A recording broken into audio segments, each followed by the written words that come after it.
Good morning. I'm just coming to the end of the book of Nehemiah chapter 13. And Nehemiah is asking God to remember him for certain things. Let's see if I can find this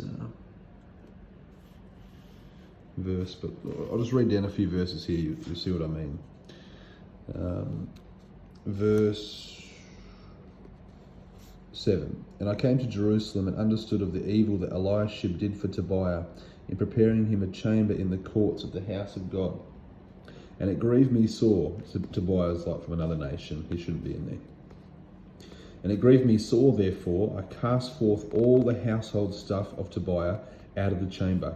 Then I commanded, and they cleansed the chambers, and thither brought I again the vessels of the house of God with the meat offering and the frankincense. And I perceived that the portions of the Levites had not been given them, for the Levites and the singers that did the work were fled, every one to his field. All right, things weren't happening as they should be according to the law. What did Nehemiah do? Then contended I with the rulers and said, why is the house of God forsaken? And I gathered them together and set them in their place. Nehemiah was a man that got things done. And then he made it right. And we go on a little bit further. 15. In those days saw I in Judah some treading wine presses on the Sabbath, and bringing in sheaves and lading asses, as also wine grapes and figs, and all manner of burdens, which they brought into Jerusalem on the Sabbath day. And I testified against them in the day wherein they sold victuals. They weren't supposed to be working on the Sabbath or selling. Verse 16.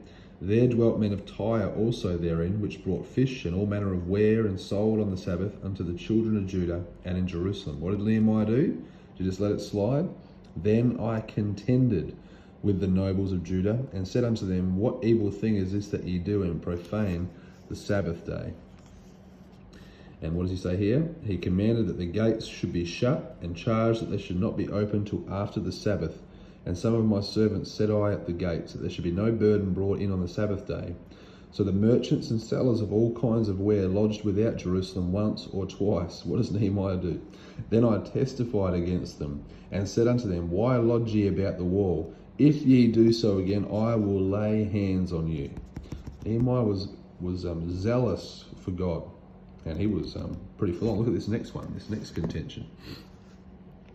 In those days also saw I Jews that had married wives of Ashdod, of Ammon, and of Moab. And their children spake half in the speech of Ashdod, and could not speak in the Jews' language, but according to the language of each people. What does Nehemiah do? And I contended with them, and cursed them, and smote certain of them, and plucked off their hair, and made them swear. But imagine having a pastor like that. Like he cursed them, he smacked them around and pulled their hair out, and made them swear by God, saying, ye shall not give your daughters unto their sons, nor take their daughters unto your sons, or for yourselves. And he goes on and compares it to Solomon, who being a good king, nevertheless even him did outlandish women cause to sin. And so he goes down and he chases off another man. So he says here, remember them, O my God, because they have defiled the priesthood and the covenant. And he says he cleansed it out. And verse 31, and for the wood offering at times appointed, and for the first fruits, remember me, O my God, for good. He was doing the Lord's work. And that seems foreign to a modern Christian. And you know what he was doing? I know, I'm not telling you to go out and hit people if they married people from Moab or whatever. But see what he's doing here? He's contending. He's contending. He's contending. Contending for the faith. So I'm just going to read a verse, a good cross-reference, Jude chapter 1. Verse 3, of course, Jude's only got one chapter, but I'll still write down Jude 1:3 just to make it clear. Jude 1:3. Let's read from the start. Jude, the servant of Jesus Christ and brother of James, to them that are sanctified by God the Father and preserved in Jesus Christ and called. Amen. Mercy unto you, and peace and love be multiplied. Beloved, when I gave all diligence to write unto you of the common salvation, it was needful for me to write unto you and exhort you that ye should,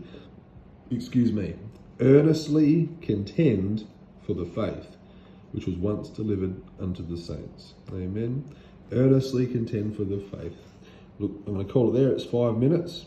But if there's something concerning the faith, if it's the Bible, if it's the way of salvation, if it's the practices of the church, Earnestly contend for it. Don't sit idly by. Speak up for the Lord. Amen. God bless you.